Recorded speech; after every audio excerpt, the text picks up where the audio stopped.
The light of the Lone Star State grows dangerously dim. They should have prepared for us for this, because this is death. Its landscape and its people frozen. Everybody that's on the street needs to get here tonight, or they're going to freeze to death. No power. Every source of power that the state of Texas has been compromised. No water. No real answers as to why we weren't ready, and millions had to suffer. People are just trying to stay warm. ERCOT, you got a big problem. You got a big problem on your hands. This is ridiculous.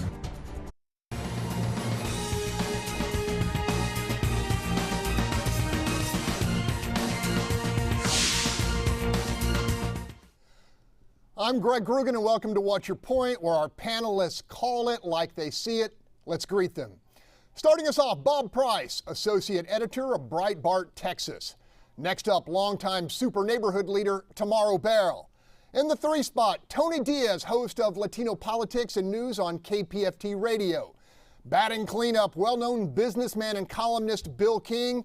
And closing us out, Charles Blaine, founder of Urban Reform. Let's begin. It was a fail of truly epic proportion. As the days go by, you just wonder, like, when is it going to end? A perfect storm of extreme weather and poor, arguably incompetent preparation driven by potentially negligent leadership. The two things you need to do to keep the grid in balance, we're going in the opposite direction. Bottom line, when the Arctic blast crossed our border, the Lone Star State's standalone power grid failed to push through enough power to meet spiking demand. Now there's no power, it's cold, there's no water, it's a bad deal right now. What a nightmare it is for so many people. We gotta do what we gotta do to eat. It's the only option. Get some hot food. We Texans have all just endured the cascading destructive impact. Millions of residents without heat during life-threateningly low temperatures. Water systems crippled and unable to deliver to citizens in critical need. Our whole apartment! Look at the... Homes ravaged by exploding pipes, inflicting what's likely to be billions of dollars of damage. Let's get one thing straight. This was preventable. Panel, 2 factors have emerged as undeniable major causes. That is, our state's unregulated energy cooperative failed to maintain a prudent minimum reserve of power, and privately owned generators across Texas, both fossil fuel and renewable, were not mandated to winterize their facilities, a cost-saving decision that ultimately triggered a catastrophic shortage of output when it was needed most. Let's start with Bill King. What's your take? Well, I think the cause is fairly straightforward. Our generating sources, and that's all of them across the board, we're not ready for this kind of a weather event. And frankly, this is one place where the market does not work. I'm generally a free market guy in favor of free markets, but there's some places it doesn't work, and this is one of those. You can't expect people to make an investment for an event that's going to come along once every 10 years. The only way to get to that is to require it. And so we're going to have to go back and do something about, making sure we have that excess capacity in these extreme events. Texas, by the way, is the only utility system in North America, according to an ERCOT report that just came out a month ago, that does not have a minimum required sustainability margin. We're going to have to sit down and look at that. By the way, it's going to cost money, which is going to be reflected in your utility bills. If you don't want to have this happen in the future, we're going to have to pay for that reliability. All right, let's unleash the buzzsaw. Tamaro Bell. Listen, I really agree with the last comment that you had on there. This was preventable.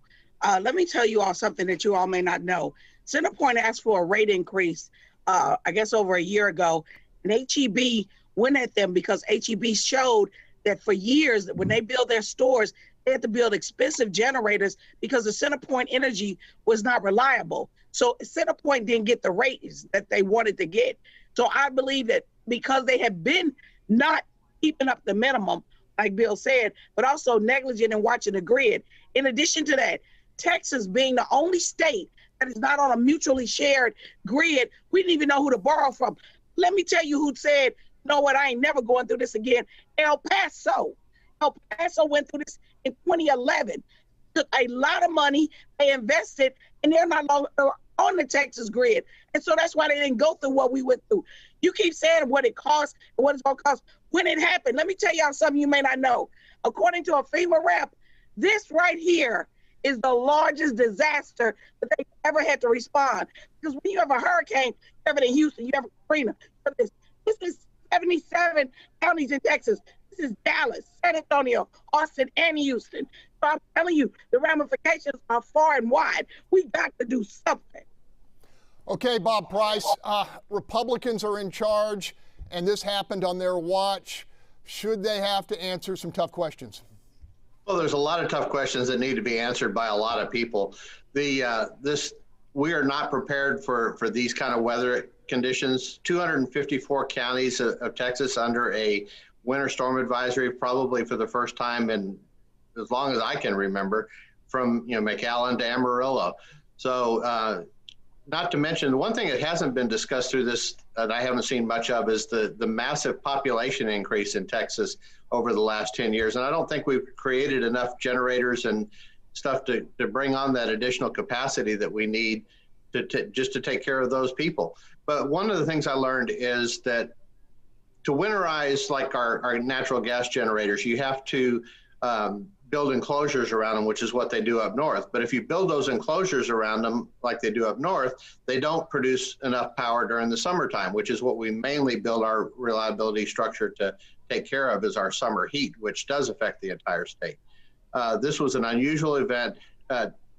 Texas Rep. James White, who serves as chairman of the Homeland Security Committee in the House, said that this was an epic failure of planning and preparation. We had a warning in 2011 about it. The legislature didn't act on it. There are people in both parties in the legislature, and I think there's plenty of blame to go around to everybody. Okay, Tony, there are Democrats who are firing lots of shots at Greg Abbott. Does he deserve them? By all means, and I really don't like this excuse that we, didn't see this coming. This is just like the same thing as flooding. There's so many sweetheart deals where big money is donating to people like Greg Abbott, Ted Cruz, and Cornyn. And because of the sweetheart deals, they're overlooking regulation, they're putting profits first, and now people are freezing to death because of it. Maybe they're going to learn. Maybe they're going to learn when they get voted out.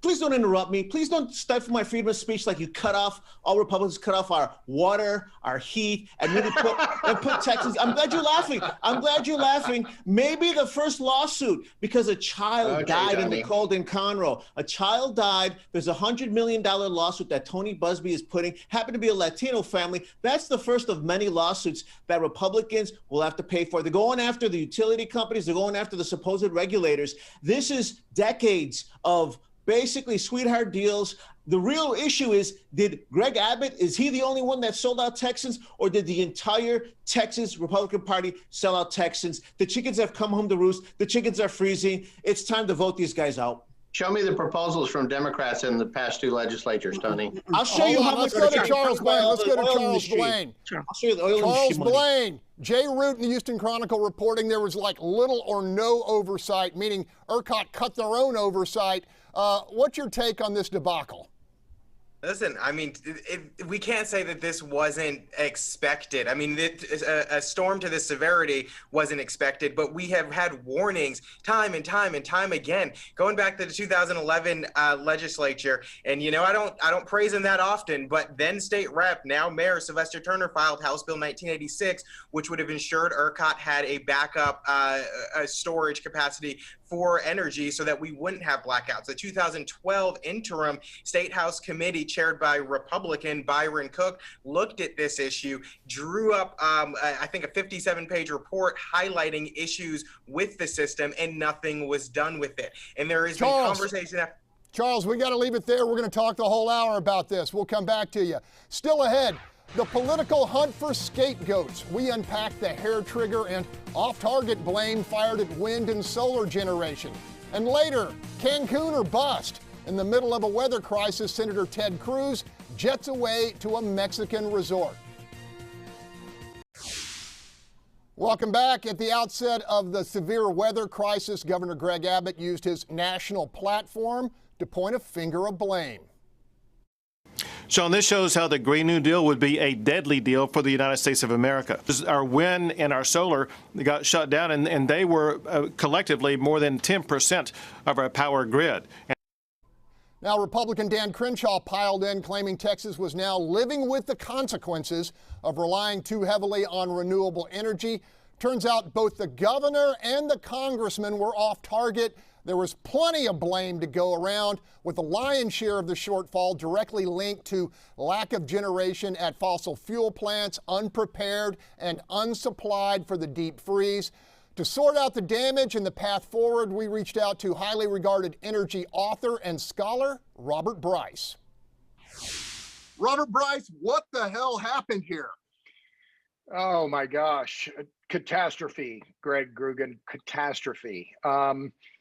I guess the shortest way to say it, and I'm borrowing an analysis from Meredith Angwin, who's written a great book called Shorting the Grid, and I've had her on my podcast, the Power Hungry podcast, a couple times. She said very simply, it's grid mismanagement, that the grid rules were not set up to reward resilience, and that this was a flaw in the way ERCOT set up its system and didn't require power generators to have on-site fuel, which was a critical issue, it turned out, in the end, and that was one of the key reasons why we had such widespread blackouts. Should ERCOT have had the authority to force that winterization process and create better resilience? The autopsy at ERCOT is going to be gruesome. There are going to be a lot of things that come out, I think, in the next few days and weeks that are going to show that how badly prepared ERCOT was and how badly prepared the grid in the entirety of Texas was for all of this. Resilience first and foremost. And what I think has happened over the past few years is that the focus has been far too much on decarbonization and not nearly enough on resilience. What do you see as the political fallout here? Do you believe there's going to be a push for re-regulation, so to speak, of the grid? In the wake of this disaster, the Texas blackouts, I think the real question is, has deregulation failed the consumer? And I think it probably has. The fundamental problem with what's happened with deregulation in the Texas market is that the buck doesn't stop anywhere. If I were at ERCOT, I'd want my peeps to be from Texas, because I want them to be reliant on the same electricity that they are the ones in charge of providing. And maybe they could be like me and spend 45 hours in the cold and have the electricity go off and wonder, maybe we need to think about this. When we come back, our panel tackles the tough question: how much is too much when it comes to deregulation and future reliance on renewables?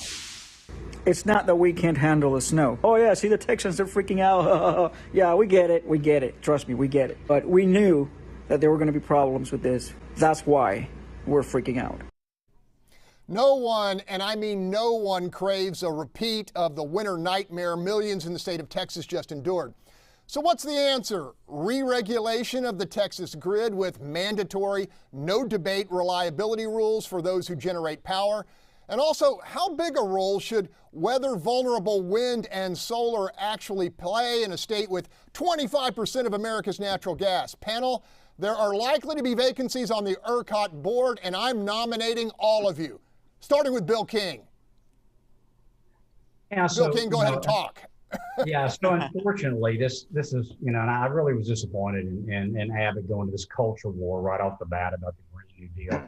And this is really not even a regulation versus deregulation debate, because, we have a highly regulated market. Everything is a question of gradation here.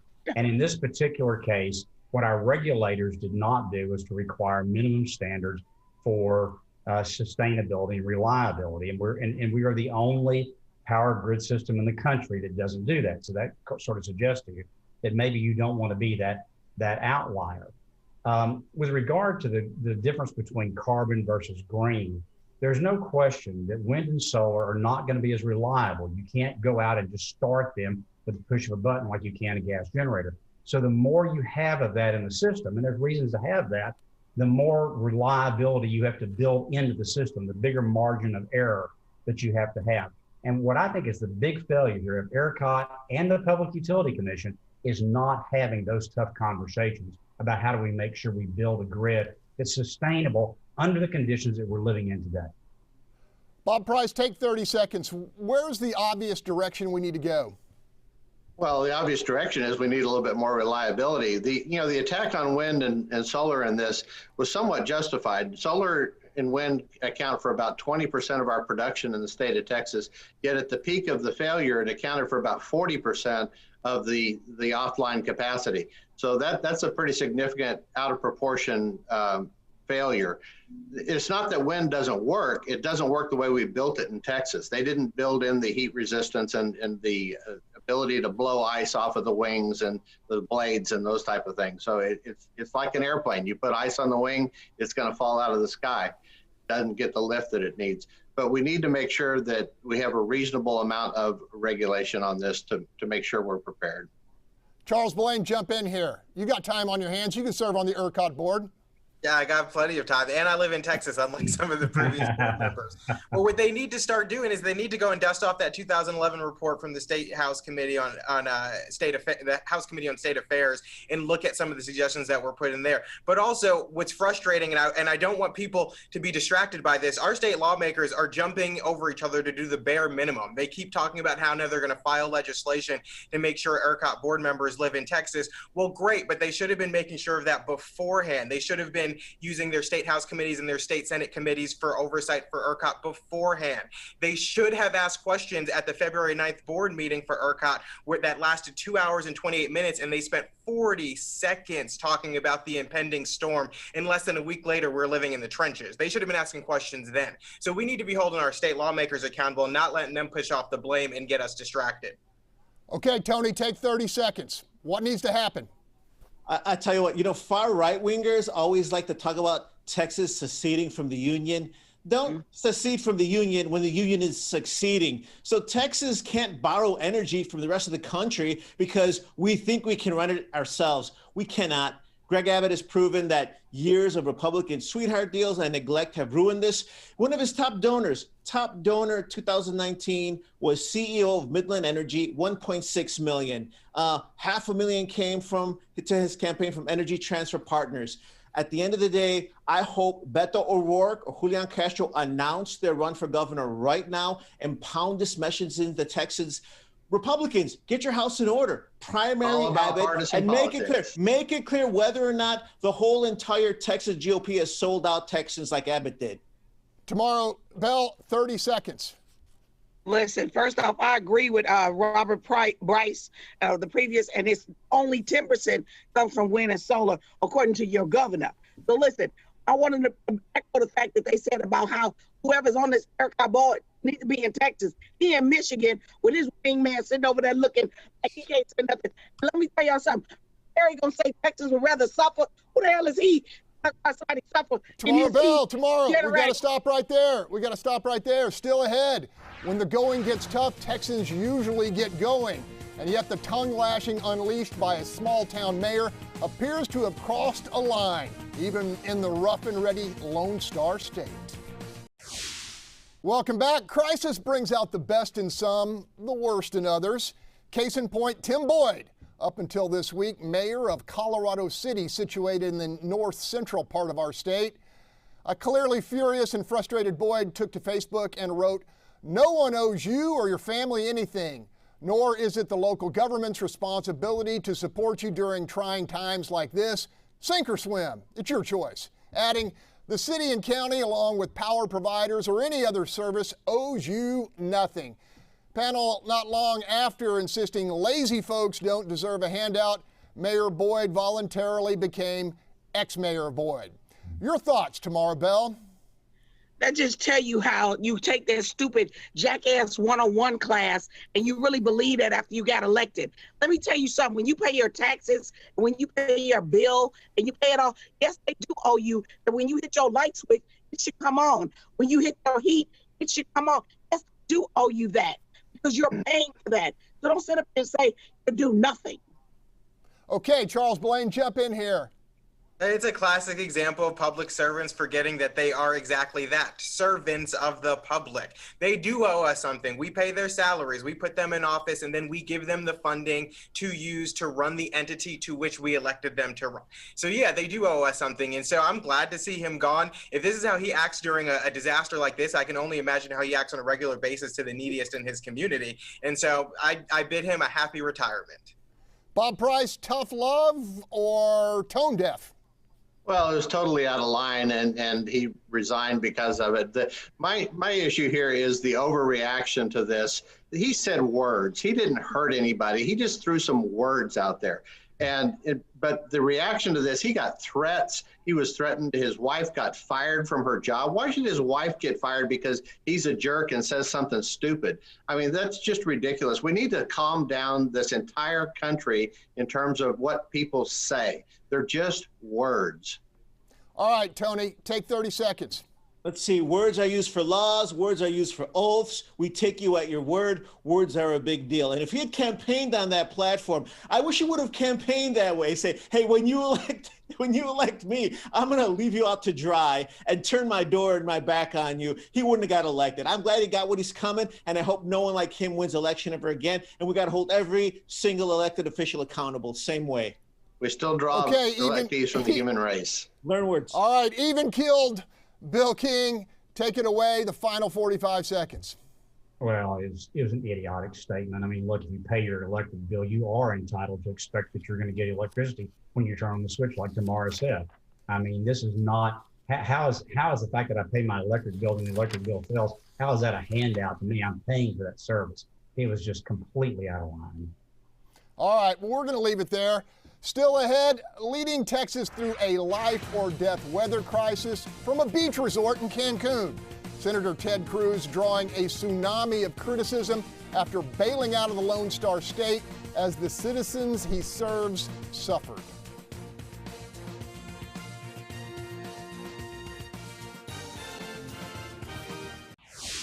It was obviously a mistake, and in hindsight, I wouldn't have done it. I was trying to be a dad. And all of us have made decisions. When you've got two girls who have been cold for two days and haven't had heater power, and they're saying, hey, look, we don't have school. Why don't we go? Let's get out of here. I think there are a lot of parents that'd be like, all right, if I can do this, great. But great was not how many folks viewed Senator Ted Cruz's family trip to the Cancun Ritz-Carlton, as the citizens he was elected to represent endured a hellish blackout and sub-freezing temperatures. Mr. Cruz exacerbated the bad look by first claiming he was escorting his wife and children with the intention of a rapid return to frostbitten Texas, only to later concede that he originally planned to stay at the luxury resort through the weekend. With political blood in the water, the response from Democrats has been predictably scathing, but not near as brutal as the memes on Twitter. El Arroyo in Austin posted, "If you're cold, just cruise to Mexico." This one has Ted Cruz reimagined as Marie Antoinette saying, "Let them eat snow." And a missing person flyer shows the Texas senator, and below the description it says, "Last seen in Cancun, leaving a state in the middle of a natural disaster." Panel, what's the fallout here for our state's junior senator? I'm going to start with you, Charles Blaine. You know, I mean, they're calling for him to resign. I don't think that's going to happen. I don't agree that he should. He made a mistake. He admitted to it, and I agree it was a mistake, and I thank him for admitting that. I think in times like this, we look for our public servants to be public servants, to put service above self, roll up their sleeves, and whether that's directly make an impact by calling nonprofits and government agencies and getting resources, or literally rolling up their sleeves and standing in a volunteer line and helping folks. We want them to do that because that's what we do as Texans. And so I agree it was a mistake, and I hope we can all learn from this. But, you know, one thing I don't want to ignore is that throughout the pandemic, we saw a lot of mayors across the country break their own rules and leave the country during things like this. So this isn't unheard of. It's just the most up-to-date example of it. Okay, Tony Diaz, I'm guessing you're ready to unload. Oh, my goodness. You mentioned some of the memes. There's another one that points out the hypocrisy of Ted Cruz, who's got this right-wing stance on immigration, has been terrible to the Dreamers. And the meme breaks down how here is someone that crossed the border to find a better life for his kids, scared of ICE. That's really sums up the hypocrisy there. Politico did a whole issue on, speaking of COVID, on how his kids now have to suffer ramifications because they could have violated the COVID safety rules for his school. So now they have to quarantine for a whole week. At the end of the day, if Ted Cruz wants a vacation, voters need to put him on permanent vacation. He's revealed what he's really like. It's time for a goodbye cruise for Ted Cruz. Terrible. All right, Bill King, did Ted Cruz violate Public Service 101 with this ill-advised trip? I got a real kick out of saying in hindsight, like you couldn't have seen this in advance, you know. I don't know, the response by the state leadership across the board on this ice storm has really been dreadful.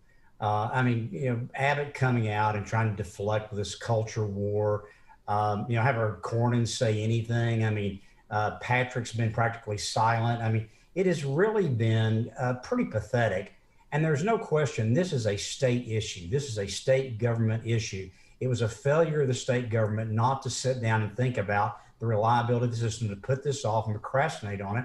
And they ought to step up and take ownership of it and do something. Instead, I don't know if you saw, the PUC passed this stupid rule that says nobody can be without power without 12 hours. Like the generator, like CenterPoint wanted you to be without power without, you know, for 12 hours. It's like passing a rule that says there's never going to be another ice storm. I mean, we need to get serious and have some serious governance here and not all this political nonsense. Tamara Bell, you want to give Senator Cruz a piece of your mind? Look, I wouldn't waste my mind by giving him any. I don't know why anybody act like they surprised at what he did. This man sat up there and to this day is still defending the president who talked about his daddy and his mama. Then he throws his 10-year-old and 12-year-old under the bus. What 12 and 12 years old? Ooh, Cancun, give me a break.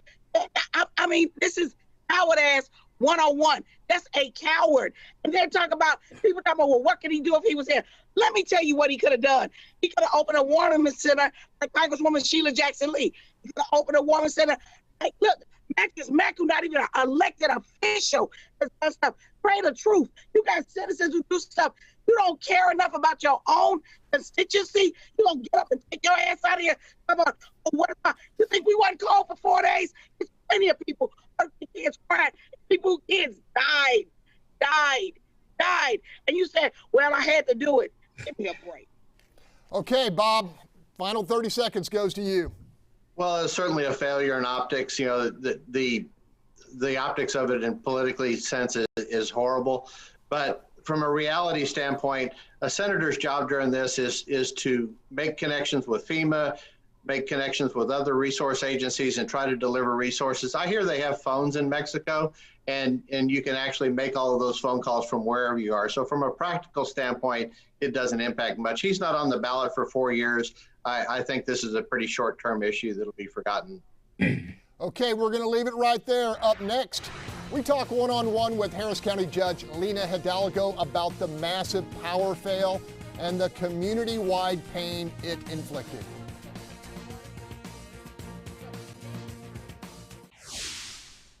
Welcome back. In her 26 months at the helm of Harris County government, Judge Lina Hidalgo has already contended with enough disasters to write a book on crisis management. Massive explosions, brutal storms, a deadly pandemic, and now a monstrous power outage which claimed lives, devastated property, and left her community reeling. How does this crisis rate? We've been through a lot. This community has been through a lot. And what gives me hope is that as the years go by, we might forget some of the suffering, but we won't forget the heroism of so many people. I do think that in terms of scope, it's comparable in some ways to Hurricane Harvey, you know, to a hurricane. It's caused power issues for folks. Power issues then caused water issues, and the impacts that we will be measuring as well for weeks, exactly how many roofs caved in, how many pipes burst. But we believe it's certainly in the tens of millions of dollars, at least just the infrastructure, the pumps that have come offline. Judge, I know you're focused on reacting to the needs of the residents you represent, but also know that you're a student of government, and to have learned that in this deregulated environment there were safeguards that could have been in place that weren't, that made this, in many ways, a man-made disaster. Is that frustrating for you? It's frustrating, Greg. You know, I've spent the time of the crisis, I spent it with many first responders who were, you know, knew that their families were at home without heat, without water, who themselves were working around the clock, sleeping on the floor, sleeping in stairwells, and just enormous tragedy that we've heard on the part of the community. All of these deaths, for one, to see that wasn't entirely because of a natural disaster, but instead because of a disaster that could have been prevented by better public policy is heartbreaking. Judge, are you going to encourage our Harris County delegation, at least in state government, to investigate and hold accountable as a means of trying to mitigate in the future a repeat of what we just endured? Absolutely. You can be sure of that. And they shouldn't need my prodding. I think everybody recognizes that the tragedy we saw unfold is enough, is more than enough to require an investigation and to require some change. And I hope that folks will not get caught up in the culture wars that have emerged from part of this, you know, people trying to make this about, you know, what kind of energy it makes the most sense. I mean, this is about all kinds of energy sources that failed, none of which should have failed, and an institution and a grid that needs to be accountable, and that we can't just let run amok when it is the backbone of resilience for our community in the harshest of times. Still to come, a disaster within an ongoing disaster. Some truly disturbing numbers as the big Texas freeze puts the campaign against COVID on pause. Welcome back. As dangerously frozen roadways and shelter-in-place directives delayed thousands of Texans receiving and seeking coronavirus vaccine, we received some deeply troubling data.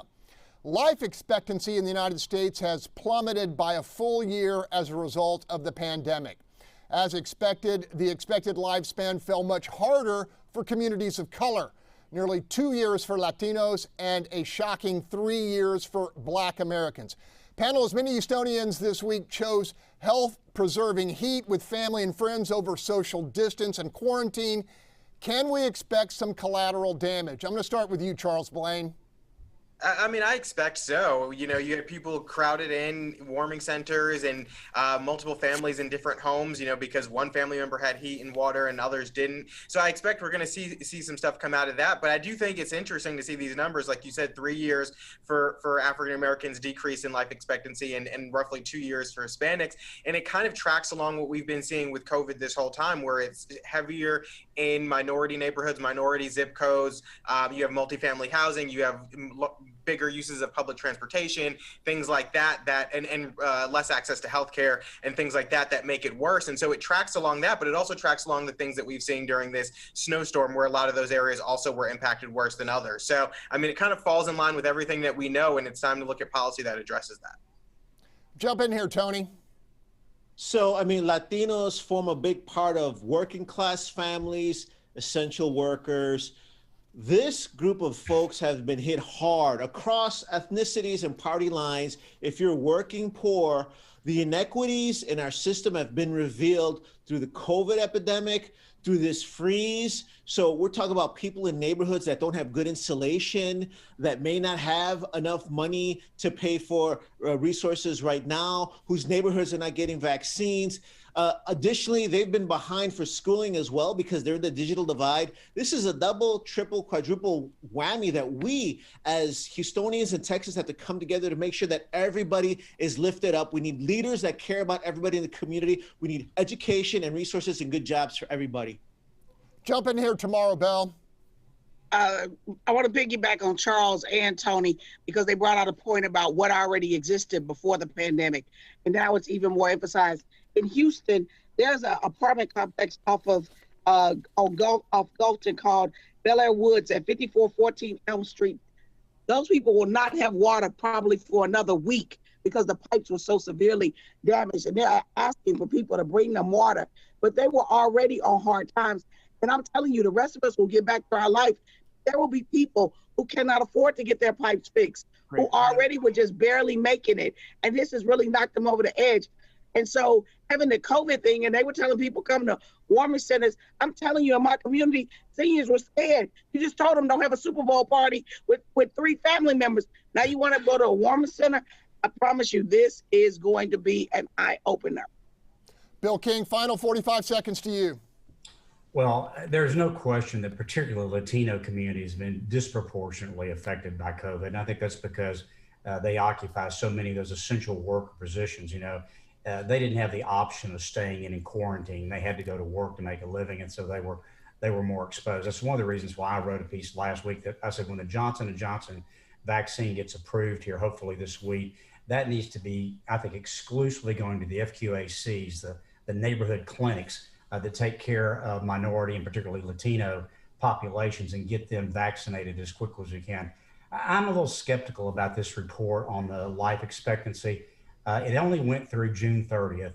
At that point in time, we only had 180,000 COVID deaths out of about 3 million per year.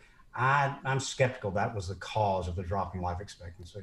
Okay, we'll keep watching it. Still ahead, in response to the crisis caused by the bitter cold, the AOC cavalry arrived in Houston, and she came with millions in cash. Welcome back. On the heels of what many outside of Texas believe was a self-inflicted disaster, progressive firebrand Congresswoman Alexandria Ocasio-Cortez has raised more than $4 million for relief efforts in the Lone Star State. At the invitation of Representative Sylvia Garcia, AOC touched down in the Bayou City. When disaster strikes, this is not just an issue for Texans. We hit $3.2 million in assistance for Texans across the state just last night. And I think this shows that New York stands with you, but the whole country stands with you. Okay, Tony, I know you want to talk about AOC. Some say she might have just been grandstanding a little. I tell you what, I'm so proud to see a Latina stand up for her community, for the country, for Texans, especially in light of the fact that Ted Cruz, who I still have yet to hear say he's proud to be Hispanic, he may not be proud to be Texan because he flew the state and people are like, what could he have done? Alejandra Ocasio-Cortez was creative, raised $4 million for Texans, came to Houston, teamed up with Super Latina, Sylvia Garcia, Cristina Morales, and what they did is they went to the community, the food bank, help people directly. I think that's beautiful. I think that's wonderful. That's what this younger generation can do for us. I wish all our leaders were like that. Makes me proud to be a Latino. Bob Price, I will say this. I was digging through the video and the sound and couldn't find AOC attacking any Republicans while she was here. She actually appears to have been on a mission of mercy, so to speak. Your thoughts? Oh, I completely agree with you. I think it was very gracious of her to come down here and bring assistance. Texans for decades have responded to New York when they were in crisis, especially during 9/11 and during some of the big hurricanes they've had up there. And so it's nice to see other parts of the country come down and help Texas during our time of need. Tony, I remember you saying that Ted Cruz is not Hispanic. I said he's not. He's never said. Ted Cruz has never said he's proud to be Hispanic. Let's get back on topic. Let's get back on topic. Charles Blaine, as a native of New Jersey, were you glad to see AOC from New York come on down?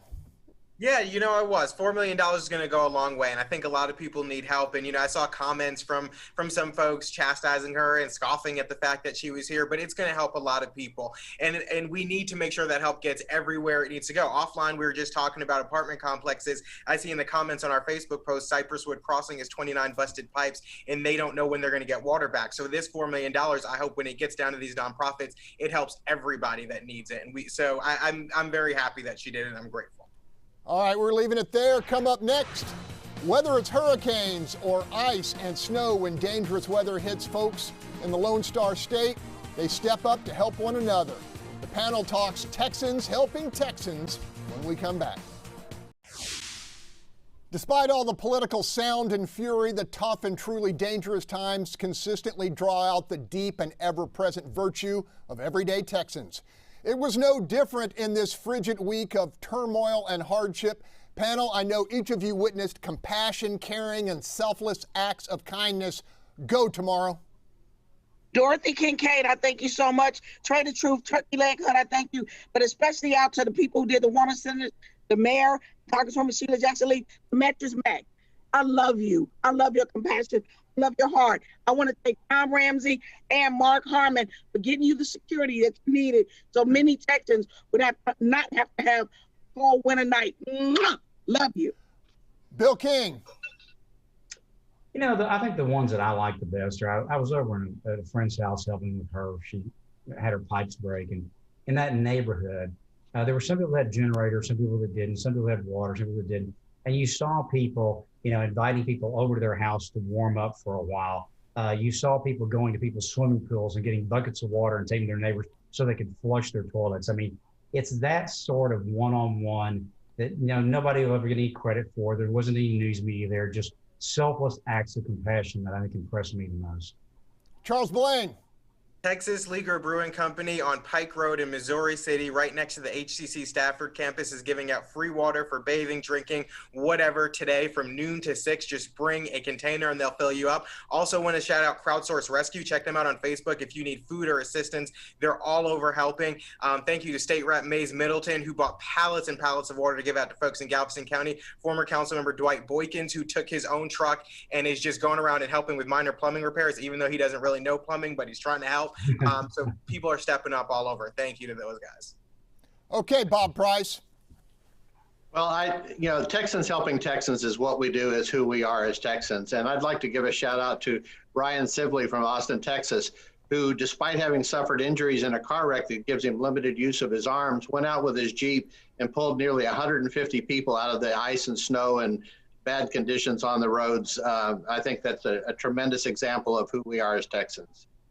All right, Tony, close us out. Community helping community. That's why we love Houstonians. Shout outs to Tejas, Magnolia Park and Community. All of these are small nonprofits that got their own cars, donated water. They teamed up with Councilman Gallegos, State Representative Cristina Morales, but you had people from the community like Brian Barras, Richard Rodriguez, rolling up their sleeves and open up their hearts. We are united. All right, I am told we have all the water pickup sites on our website, fox26houston.com. So I want to thank my panel. You guys were awesome. Thanks for joining us. The conversation continues on a national level next with Fox News Sunday and host Chris Wallace. Please join us next week for Watch Your Point. And we want to thank our Facebook crowd. We have a huge audience on Facebook, and we really appreciate you guys. From all of us here, have a safe and healthy week.